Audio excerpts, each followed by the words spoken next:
Salut les riders, bienvenue dans une vidéo courte présentant les réglages du display de référence QS-S4, celui entre autres de la Halonite T107 Pro. Donc afin de déclencher la série de réglages, il faut appuyer de façon simultanée sur les deux boutons du display.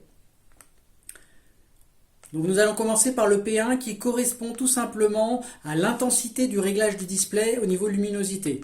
Donc ça va de 1, 2, 3, 4. Donc là, vous réglez à votre convenance. Pour moi, c'est le 1, le réglage qui suffit en règle générale. On peut pousser peut-être sur le P2 pour avoir une meilleure luminosité, une meilleure visuelle. Donc pour passer à P2, on rappuie sur le bouton On-Off et on passe au P2 qui correspond tout simplement au réglage des unités de vitesse, si on est en kilomètres ou en miles. Donc pour le 0, vous serez en km/h et en 1, vous serez en miles. Donc là, je reprends, sachant que très rapidement, effectivement, on s'aperçoit qu'il revient à la position initiale. Donc là, miles, kilomètres. On va passer en P3, qui correspond à la tension de la batterie. Ce sera du 60 volts. Donc grâce au bouton mode, on peut changer si on est plutôt sur du 72 ou une 48. Tout dépend de votre trottinette. Alors, pour le P4, ça correspond au minuteur d'arrêt automatique du véhicule. Donc là, c'est à quel moment la veille de la trottinette va s'enclencher. Donc là, vous pouvez le régler de 0 à 60 minutes. À vous de voir au bout de combien de temps d'arrêt de la trottinette vous souhaitez qu'elle s'éteigne pour économiser les batteries. Nous avons après le P6. Pourquoi? Parce que le P5 n'est pas occupé par un réglage, donc nous passons directement sur un P6 qui correspond au réglage de la dimension de la roue. Donc pour le P6, ça correspond au diamètre de la roue, donc en ce qui nous concerne, c'est du 11 pouces, donc là vous pouvez éventuellement changer. Pour ce qui est le P7, c'est le nombre d'aimants au niveau moteur, donc ça c'est toujours réglé à 25 pour la Halo, surtout vous n'en changez pas. Au niveau du P7, c'est vraiment un réglage d'usine à ne surtout pas toucher. Ça pourrait entraîner des dysfonctionnements au niveau moteur. Le P8, alors ça le P8 c'est quelque chose de relativement important parce que vous allez déterminer en pourcentage la puissance au niveau du moteur. C'est-à-dire soit vous restez sur du 100%, soit vous souhaitez, pour commencer par exemple au niveau de l'usage de la trottinette, baisser la puissance du moteur. Donc ça c'est le P8, vous pouvez éventuellement le baisser à 90%, 80%, afin peut-être de vous familiariser avec votre nouvelle bête, pour qu'elle n'ait pas sa pleine puissance. Et après, vous pouvez effectivement progresser. Donc, par défaut, quand on reçoit la Halonite, elle est réglée en 100% en règle générale. Donc, n'hésitez pas à en changer si vous le sentez.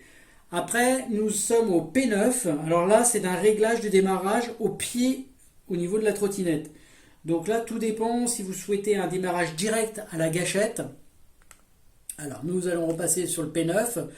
Donc si vous laissez à 0, vous allez avoir un démarrage direct avec la gâchette d'accélération, et en 1, vous serez sur la gâchette d'accélération active seulement avec un élan au pied. Donc si vous donnez un léger élan, ça déclenchera la trottinette. Donc tout dépend si éventuellement vous avez des enfants, vous ne souhaitez pas qu'il y ait de démarrage malheureux sans qu'il y ait lancement de la trottinette.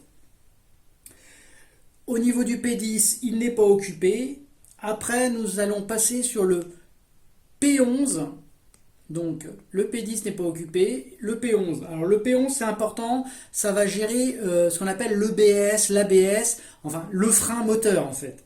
Donc, naturellement, sur ce que la Halo ou la TI30, le souci, c'est qu'il est très, très présent et relativement rude. Donc, vous avez 3 niveaux de réglage sur la Halo.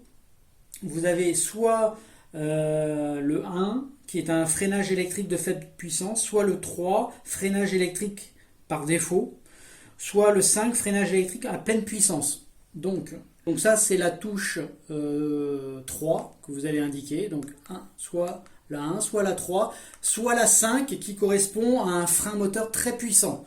Alors moi, le conseil que je vous donnerais, c'est vraiment de le mettre au 1.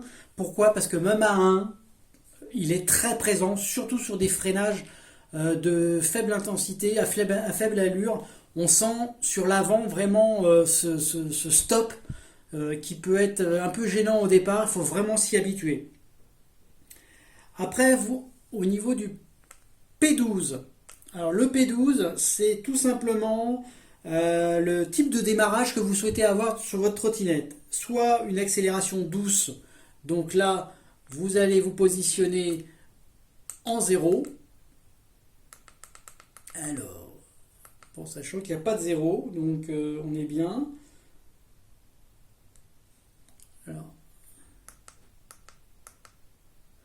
Alors, le 1 va être accélération douce, 3 par défaut, et 5, vous allez avoir une accélération la plus puissante au démarrage. Donc, une fois qu'on est bien habitué, il n'y a pas vraiment trop de différence entre les modes. Alors, le P16, ça permet de mettre l'odo, de remettre l'odo à 0. Donc, on laisse appuyer comme ceci et on va remettre l'odo à 0. Pour ce qui est du P17, c'est tout simplement le régulateur de vitesse. Donc deux positions, soit en 0 pour ma part, donc ça correspond à une désactivation du régulateur.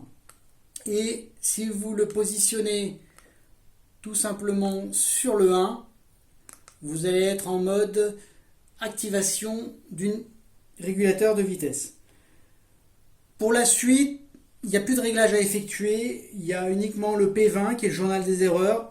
Donc ça c'est identifié dans les notices, mais on n'y touche pas, c'est un paramètre à ne pas bouger. Voilà, c'est l'ensemble des réglages qu'il y a à faire par défaut. Après, les indications qui pourraient être affichées, c'est le journal des erreurs, plus ou moins, avec quelque chose, donc qui correspond à un code erreur, qui vous permet de vous indiquer éventuellement d'où pourrait venir le problème. Voilà, c'est une vidéo courte, j'espère qu'elle pourra vous aider à faire vos premiers réglages. A bientôt, salut!